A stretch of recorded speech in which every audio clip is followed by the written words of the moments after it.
Good evening, everyone, on the MYBC Consulting Facebook page. It is Tuesday night, 7 o'clock, so that means it's time for another edition of the MYBC Virtual Bookstore Author Series. You know, it's the time that I bring people related to writing books, from illustrators to the authors, nonfiction, fiction, to help you out there with Randy and I were talking before we came on that I'm a big believer in that if we keep each other in our creative spirit, that's so much better. And when we have a platform we can share and share knowledge, that's what it's all about. So without further ado, introduce yourself, Randy, and what do you do? Hi, everyone. My name is Randy Peyser, and my company is Author One Stop. And so we edit books, we do book coaching, we ghostwrite books, and I pitch to top literary agents and New York publishers. And I work primarily with first-time authors, which is a very unique positioning because it's very difficult as a first-time author to get a book deal. And I really excel at helping people get those kind of book deals. And it's very exciting to me. I've had first-time authors with six-figure book deals and sold in bidding wars. One first-time author, their book has been optioned for Hollywood film recently. I mean, there's just been a string of successes. And so I'm really here to share as much information as I can in the compact amount of time that we have. And hopefully... It's so exciting. I have so many questions I want to ask you. And Randy, you'll find I'm not your typical blog interviewer type person. I get way excited about topics. And we met, did we not, at a Grand Connection networking, or was it a V-Team referral? I'm not familiar with B-Team, so it must have been Grand whatever Connection. You said. Yes. Grand Connection, yes. Grand Connection. We met there, and when yes. I think we were in a Zoom room together, and when you said what you did, I'm like, oh my gosh, because we got into talking about books. And I'm finding in this last 2.5 years, Randy, that everybody and their dog is saying, oh, write a book, use it as a book, use it as your business card, use it as a lead magnet. Oh, you got to write a book. So let's get into the topic for a little bit about the whole, first of all, self-publishing. Okay, there. B, can you help somebody with self-publishing wearing your editor hat? Let's start with those two questions. Sure. So I like self-publishing and traditional publishing for different reasons. And I am never attached to which way people want to go, but I will explain the pros and cons. And so what I really want is the highest and best for each person. That's it. That is my only agenda. And so with self-publishing, you can get a book out quickly, or much quicker than through traditional publishing. With traditional publishing, it's going to take minimally a year to get a book deal. And right now, there's also a lot of issues. I was on a call with Penguin Random House just a couple of weeks ago, and they told me that the book paper in the United States, the book paper mills, are largely converting over to cardboard because of all of the online purchases and shipping that are happening, because so many people are now buying stuff online rather than showing up in stores. And so a lot of the paper mills are actually switching over. So book paper is getting increasingly harder to get, and that's going to affect everyone writing a book unless it's going to go electronic. So I'm just kind of giving a heads up for down the road future. So, but anyway, self-publishing, you can get a book out quicker, and you can typically make more money per book, you know, unless you have a very, very large audience, because I've helped first-time authors get six-figure deals. But again, your audience has to be very, very large. You have to be able to reach a lot of people, and we have to prove it. So, but I do get a lot of book deals just for regular people. So I tell people the main reason that I see to go after a traditional publisher, one is you're going to get national distribution. Your book is most likely going to be in every Barnes and Noble across the country. And also the publicity you can get is outrageous.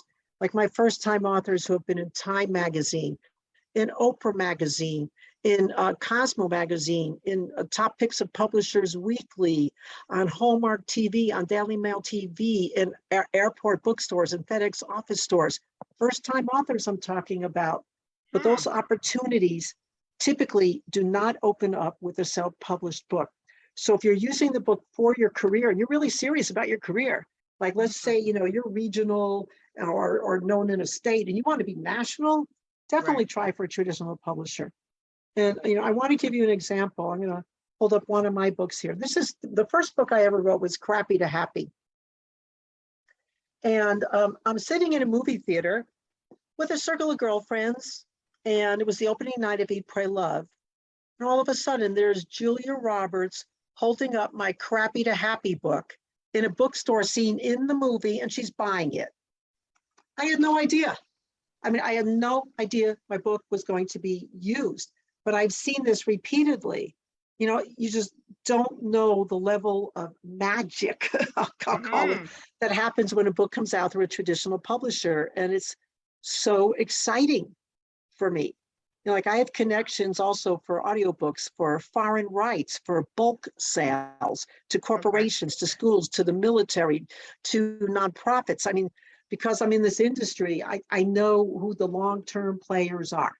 So in my company, my sweet spot, I tell people is get the content right. That's what we do. We help you get the content right. Whether we're analyzing a book, editing the book, ghostwriting it, book coaching, we're getting the content right. Okay. And then my sweet spot is get the book sold to a traditional publisher. If people prefer to self-publish or their particular numbers, their social media is not in a place where traditional publishers I know are going to offer a deal, there's nothing wrong with self-publishing. Good. And so I have a referral partner for self-publishing, someone who I trust. There are too many scammy companies out there. And so I refer people to someone who I trust, but we work on the content first. And so for example, with my books, Crappy to Happy went through a traditional publisher. Okay. It was one of their seasonal bestsellers. And then I self-published a book called The Power of Miracle Thinking. And I like both, like I said, for different reasons. Also, price-wise, I was making about $1 a book with Crappy to Happy through a traditional publisher, but I had national distribution, so it sold well. Power of Miracle Thinking, I sell it for $20. I make about $15 a book. So again, as I said, there's pros and cons to both approaches, and it really depends on your end goals. I often forget, and I'm going to say now, people that are watching this on the replay or watching this live, I do like to use the Zoom over to Facebook versus using StreamYard because I can barely manage my own questions that are going to come out of my head during these interviews. But Randy is 100% open to answering your questions after the fact. So please jump into the comments.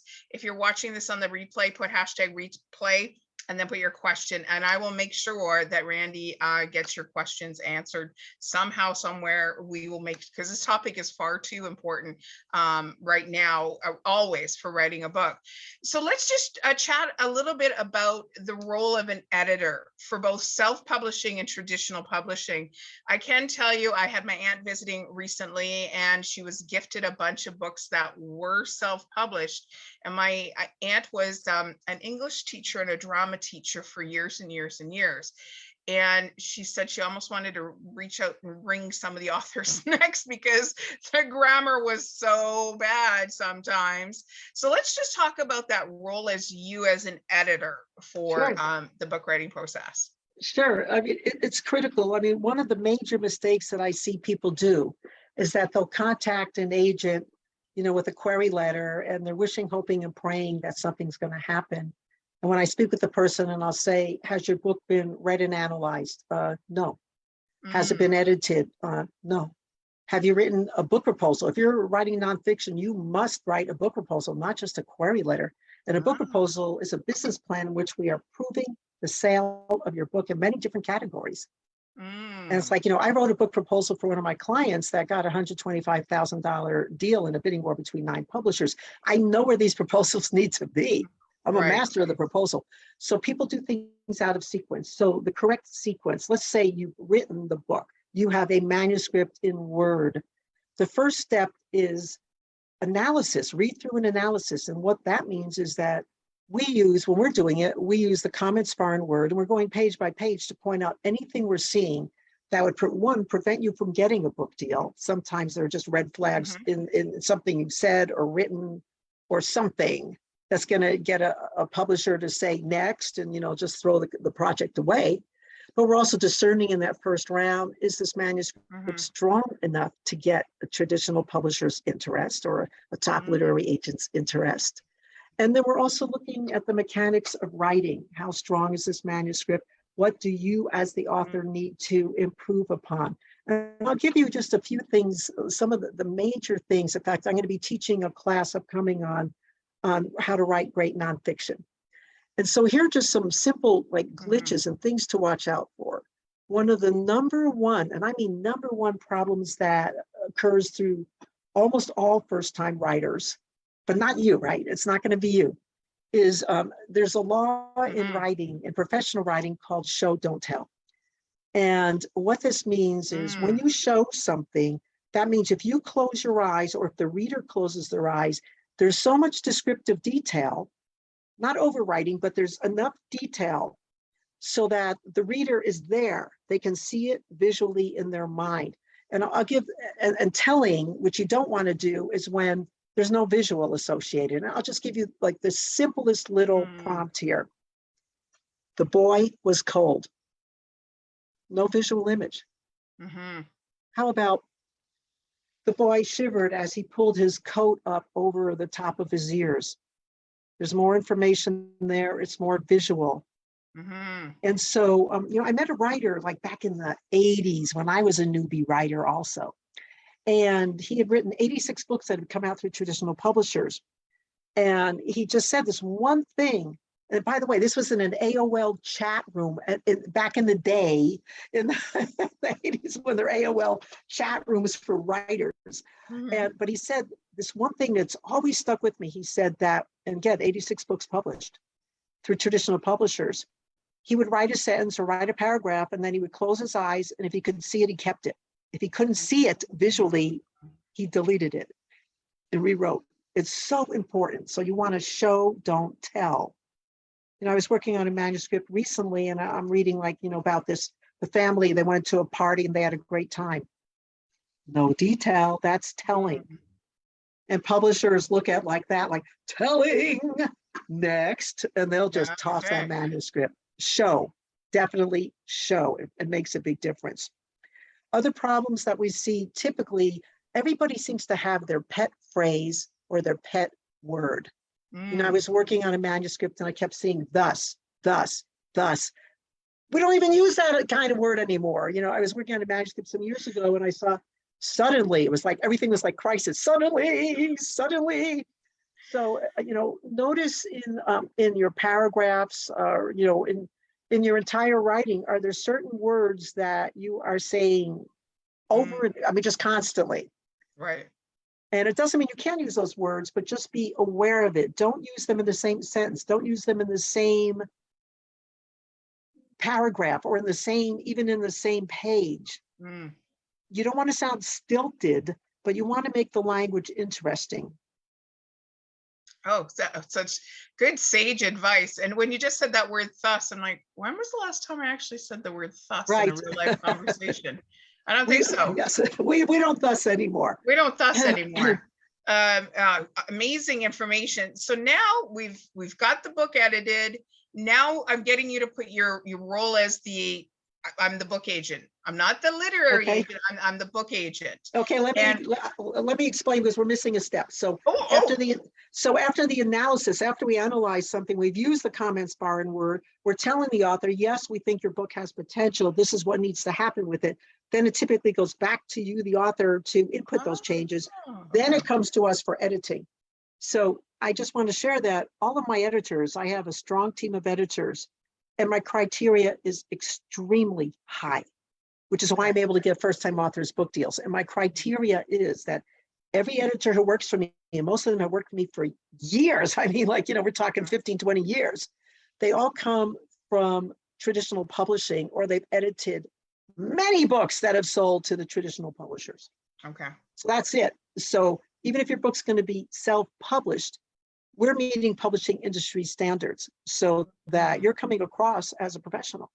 Right. So analysis, next phase, editing.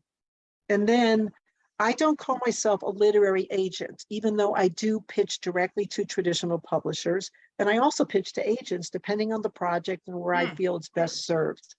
So if I Okay. see potential for a six-figure deal, I'm taking it to the agents who do six-figure Mm. deals and movie deals and things like that. And so, for example, I had a book where McGraw-Hill, I got McGraw-Hill, they were coming in with a $17,500 advance. All of a sudden, Simon and Schuster came in. I had two big players and I knew bidding war, Mhm. yay. Yeah. And so I contacted one of the agents I work with, and I didn't write an email. I wrote a subject line. That was it. And the subject line read, Linda, can you conduct this bidding war? Linda, the agent, called me within 10 minutes, took on that project. The next thing you know, I mean, I had the two major publishers. All of a sudden, we have 9 publishers, and we've got a bidding war going, and the book goes for $125,000, and Cosmo calls it one of their top picks. I mean, Wow. it was really cool. Just incredible. It's Yes, you're just giving such great real life examples and such good advice. So yes. now you mentioned before we came on that you wanted to share some slides with people. Is this the right time that you want to do that? Are we to that point of? Um, I feel like we're hitting on so many of the points that I want to cover. Okay, So I would just like to continue as we are. perfect. I have a challenge. I have a Ooh, challenge for everyone who is watching or listening to this program. And this is my challenge to you. And I do this every time because it's so important. You know, like when you read nonfiction and there's often like a quote at the top of a chapter and then there's the text. And mhm. so or there's a quote at the end of it, of each chapter. This is my challenge to you. You be the person that other people quote. Mm, You be the person that other people create memes off of. You know, mm, there's a reason to write a book, typically because you want to help somebody. If you're right. writing memoir, maybe you've been through some horrific or very challenging experience in your life and you want to help others overcome that kind of challenge. That's a fantastic reason, phenomenal reason to be writing memoir. So why are you quoting somebody else? Don't. You be the person. It's your unique voice. It's your thoughts. This is your chance to shine. So shine. And so what you can do is after you've written a chapter, go through that chapter and find that one takeaway that is just so strong. It's so powerful. And you go, oh yeah, this is the one people are going to create memes off of. Mm, I like it. Yeah. Yeah, I Yeah. like it.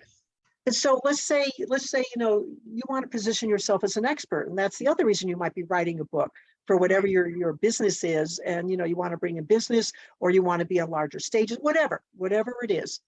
And so still, you be the person that other people quote. Right. It's so important. Oh, it's such sage advice. So now, to what point are we in our relationship with you? We've come to you with our manuscript. You've gone it through an analysis. You've sent it back to me where we've got some editing going on. Now you've got something in your hand that you are happy with. The Yes, Randy yes, yes. happiness in your hand. So where do we go from here?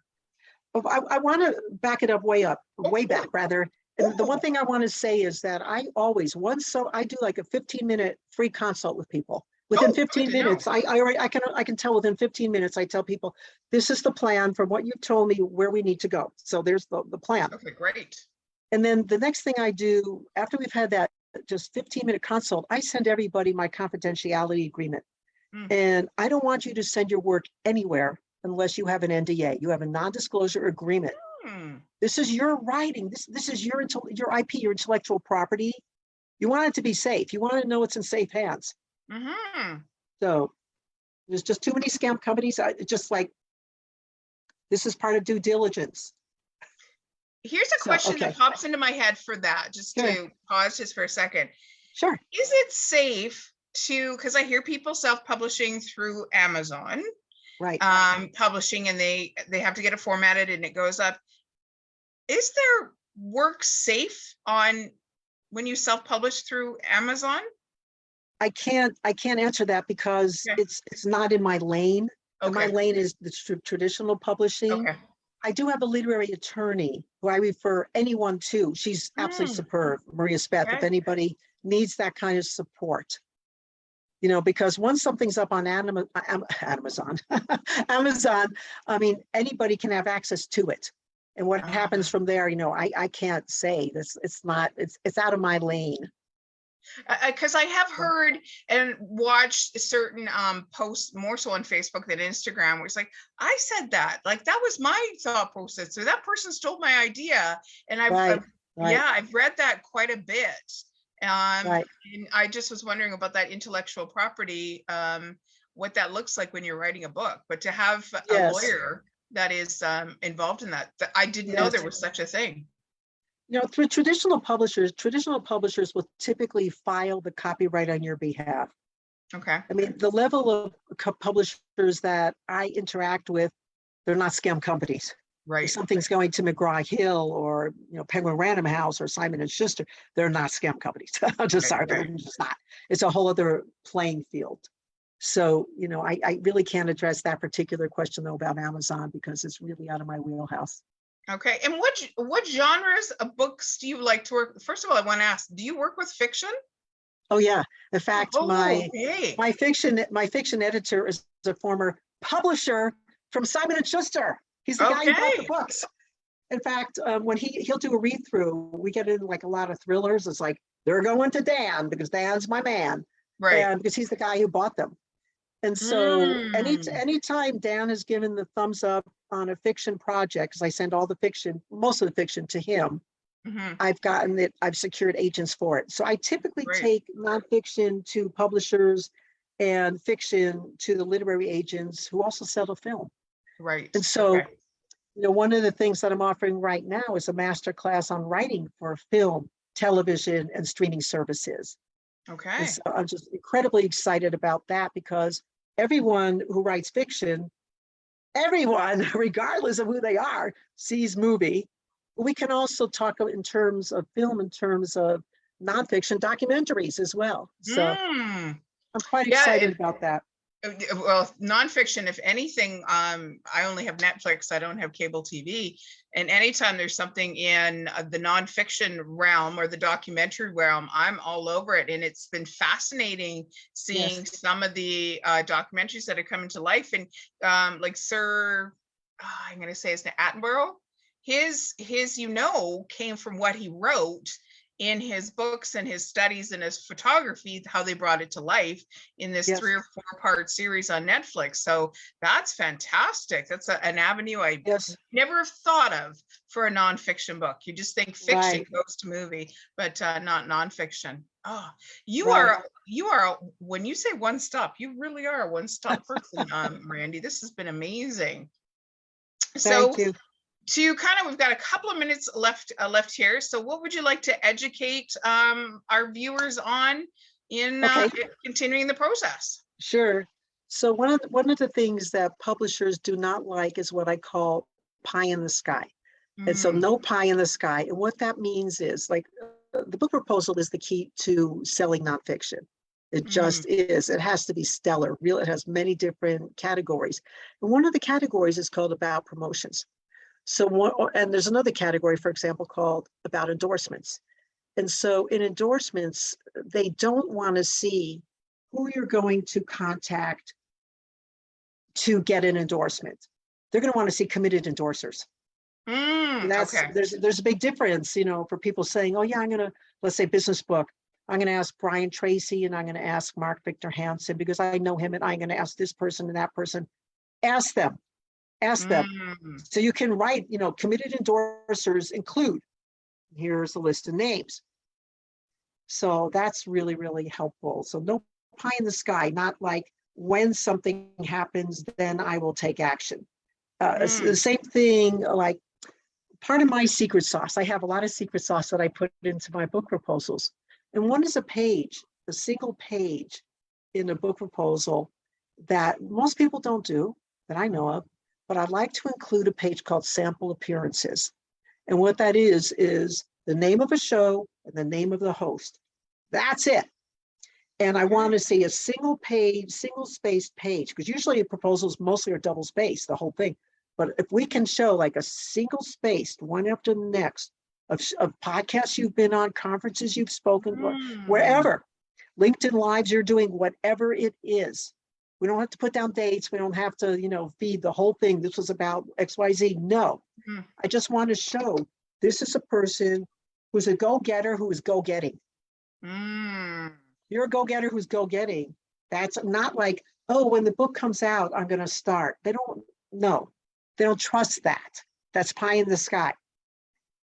They don't want to know that you know someone who knows the producer for Oprah. They want to hear some kind of commitment. Right. Okay. Oh, so That's many really, good really important. words of wisdom and nuggets. So let's wrap this up with 2 questions.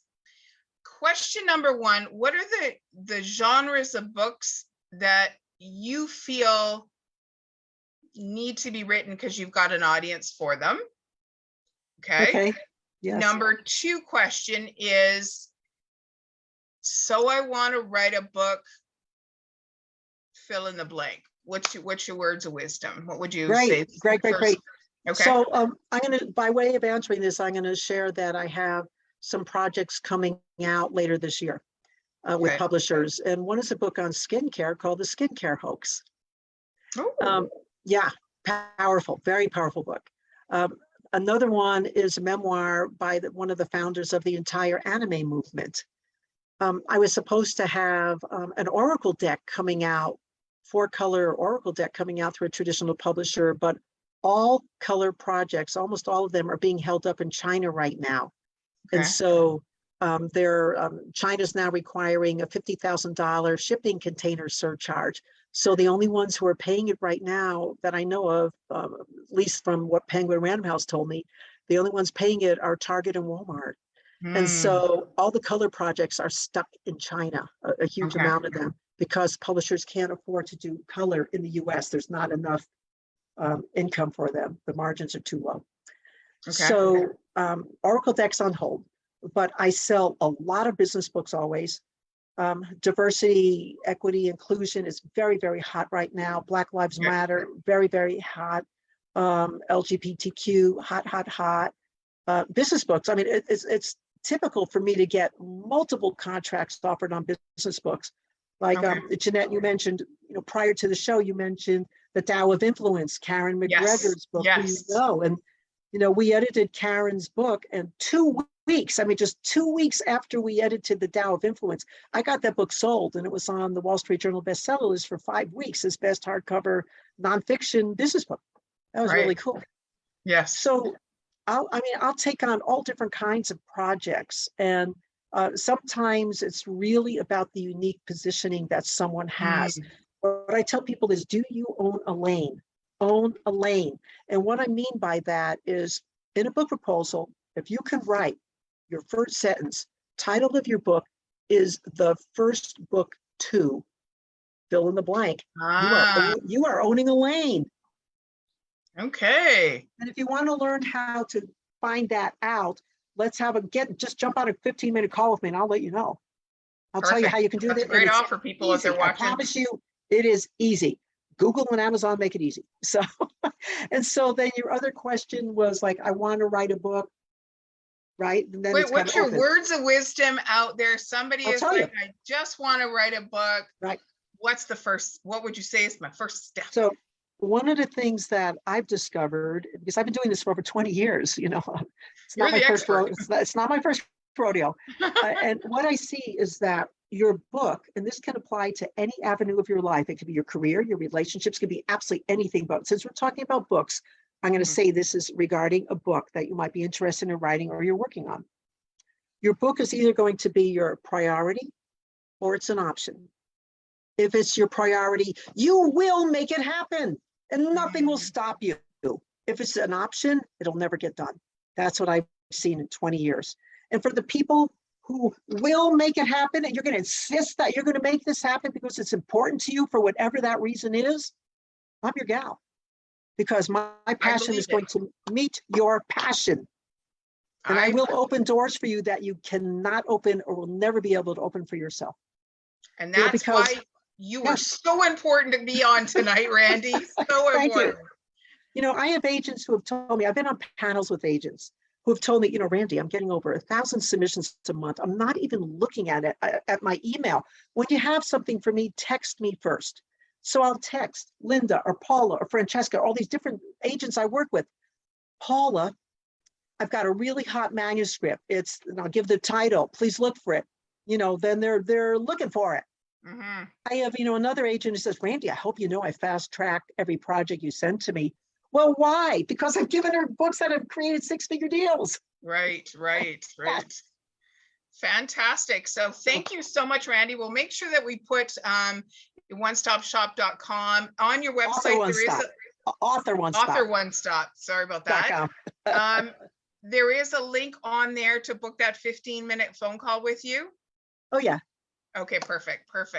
So, wow, what action-packed, guys, that invaluable what you learned tonight. And I'm so grateful that, number one, that you helped my good friend Karen McGregor to her absolute glory. Her book is incredible. And that you're helping people and serving the world with expertise in writing books. There's no greater gift. I absolutely love and adore books. I tuck into them all the time. I surround myself with them. And anytime I can, what makes me so happy is when I look and I go, I know the author of that book, and I met the author of that book, and I know the author of that book. It's something so precious to have, and to know that you helped someone along the way to get that story into lots and lots of people's hands, and maybe up on a big screen. So hang on, because I do like to take a screenshot afterwards. So again, Randy, thank you for your time today. Just amazing. Thank you. So Thank you. I always love to end this, my little chitty chats, my MYBC virtual bookstore author series, something I created. If anything in 2020 taught us, we don't need anything out there to create. We just have to have a thought and put it into action. Is that grab that book off the bookshelf that you've been wanting to read, grab a cool glass of water. It's very hot where I am right now. Tuck into your favorite reading place, take your mind, body, and soul to another place and learn something new through the experts who chose to take pen to paper, voice recorder to voice recorder, or fingers to keyboard, and you will be a much better person for it. So thank you everybody for always tuning in on Tuesdays for the MYBC Virtual Bookstore Author Series. Thank you, everybody.